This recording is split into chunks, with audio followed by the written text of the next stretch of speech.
દીવો કેમ કરવાનો?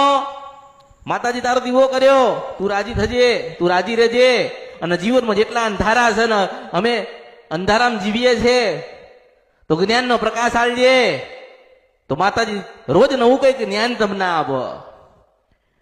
જે જ્ઞાન લેવાનું છે કોઈ લેતું? કોઈને મહેનત જ નથી કરવી, સીધે સીધું ફળ ખાવું છે. કોણ હાલશે? કોઈ હાલશે? કોઈને ભક્તિ કરવી નથી, કોઈને સેવા કરવી નથી, બસ માંગવું છે ને સુખી થઈ જવું છે. એવી રીતે થવાશે નહીં. એવી તો બધા જગ્યા પર લોકો ફરજ છે ને ફરતા રહે છે, કશું કોઈનાથી થવાનું નથી.